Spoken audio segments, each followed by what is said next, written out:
and Congress. A declaration has been signed and shall now be read. Hear ye! Hear ye! Town crier, it is yours. From the Continental Congress, July 4th, 1776. A declaration by the representatives of the United States of America in General Congress assembled. When in the course of human events, it becomes necessary for one people to dissolve the political bands which have connected them to another, and to assume among the powers of the earth the separate and equal station to which the laws of nature and nature's God entitled them. A decent respect to the opinions of mankind requires that they should declare the causes which impel them to the separation. Yeah. We hold these truths to be self-evident, that all men are created equal, that they are endowed by their Creator with certain unalienable rights, that among these are life, liberty, and the pursuit of happiness. Yeah. To secure these rights, governments are instituted among men, deriving their just powers from the consent of the governed. That whenever any form of government becomes destructive of these ends, it is their right of the people to alter or to abolish it, and to institute new government, laying its foundation on such principles and organizing its powers in such form as to them shall most likely affect their safety and happiness. Prudence indeed will dictate that governments long established should not be changed for light or transient causes. And accordingly, all experience has shown that mankind are more disposed to suffer, whilst evils are sufferable, than to right themselves by abolishing the forms to which they are accustomed. But when a long train of abuses and usurpations, pursuing invariably the same object, evinces a design to reduce them under absolute despotism, it is their right, it is their duty to throw off such government and to provide new gods for their future security. Such has been the sufferances of these colonies, and such is now the necessity which constrains them to alter their former systems of government. The history of the present King of Great Britain is a history of repeated injuries and usurpations, all having in direct object the establishment of an absolute tyranny over these states. To prove this, let facts be submitted to a candid world. He has refused his assent to laws, the most wholesome and necessary for the public good. He has forbidden his governors to pass laws of immediate and pressing importance, unless suspended in their operation till his assent should be obtained. And when so suspended, he has utterly neglected to attend to them. He has refused to pass other laws for the accommodation of large districts of people, unless those people would relinquish the right of representation in the legislature. Never! A right inestimable to them and formidable to tyrants only. Tyrant indeed. He has called together large legislative bodies at places unusual, uncomfortable, and distant from the depository of their public records, for the sole purpose of fatiguing them into compliance with his measures. He has dissolved representative houses repeatedly for opposing with manly firmness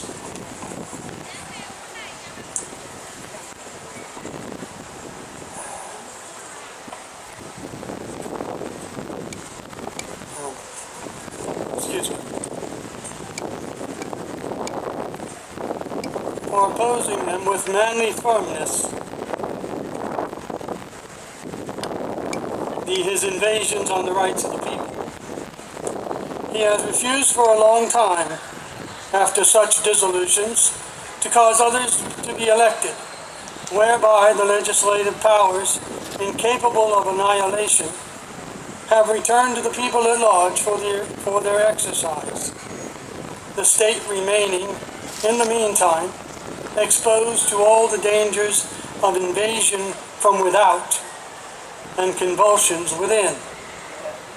He has endeavored to prevent populations of these states for that purpose, obstructing laws for naturalization of foreigners, refusing to pass others to encourage their migrations hither, True unfairness. and raising the conditions of new appropriations of lands.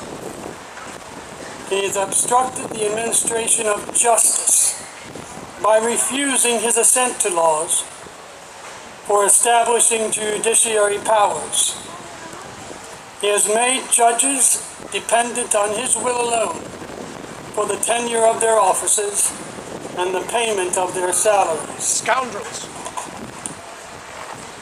He has kept among us, he has erected a multitude of new offices and sent hither swarms of officers to harass our people and eat out their substance. He has kept among us in times of peace standing armies without consent of our legislatures. He has effected to render the military independent of and superior to the civil powers.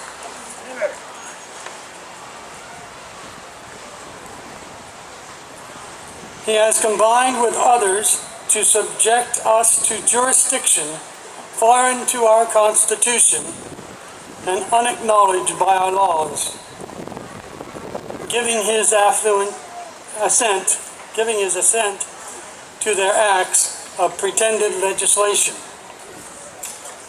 for quartering large bodies of armed troops among us, for protecting them by mock trial from punishment for any murders which they should commit on the inhabitants of this state, for cutting off our trade with all parts of the world, for imposing taxes on us without our consent, for depriving us in many cases of benefits of trial by jury, for transporting us beyond seas to be tried for pretended offenses, for abolishing the free system of English laws in a neighboring province, establishing therein an arbitrary government and enlarging its boundaries to as render it at once an example and fit instrument for introducing the same absolute rule in these colonies, for taking away our charters, abolishing our most valuable laws, and altering fundamentally the forms of our government, for suspending our own legislature and declaring themselves invested with power to legislate for us in all cases whatsoever. He has abdicated government here by declaring us out of his protection and waging war against us. He has plundered our seas, ravaged our coasts, burnt our towns, and destroyed the lives of our people.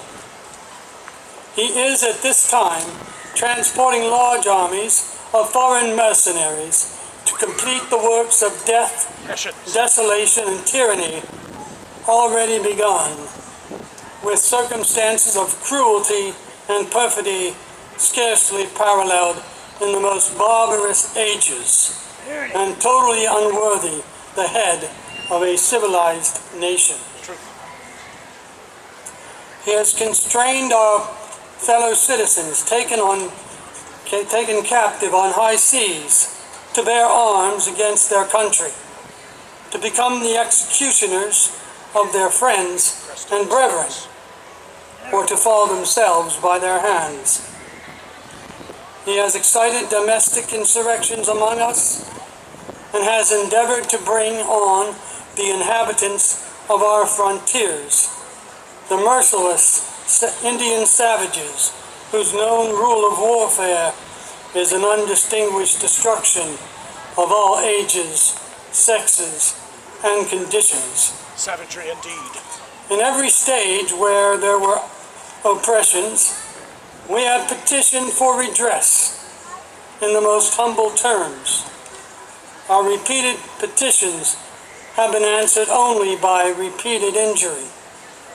Our prince, whose character is thus marked by every act which may define a tyrant, is unfit the ruler of a free people.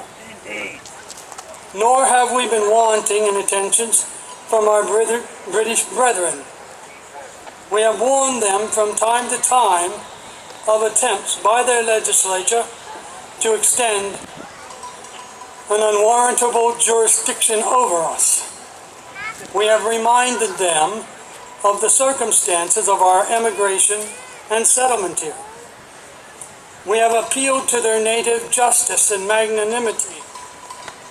We have conjured them by the ties of our common kindred to disavow the usurpations which would inevitably interrupt our connections and correspondence. Hear, hear. They too have been deaf to the voice of justice and consanguinity.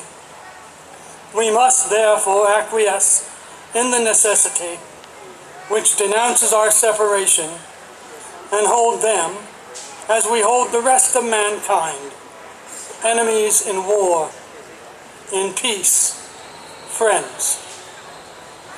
We therefore, the representatives of the United States of America, in General Congress assembled, appealing to the Supreme Judge of the world for the rectitude of our intentions, do in the name and by the authority of the good people of these colonies solemnly publish and declare that these united colonies are and of right ought to be free and independent states, that they are absolved from all allegiance to the British Crown, and that all political connection between them and the state of Great Britain is and ought to be totally dissolved, and that as free men, independent states, they have the power to levy war, conclude peace, contract alliances,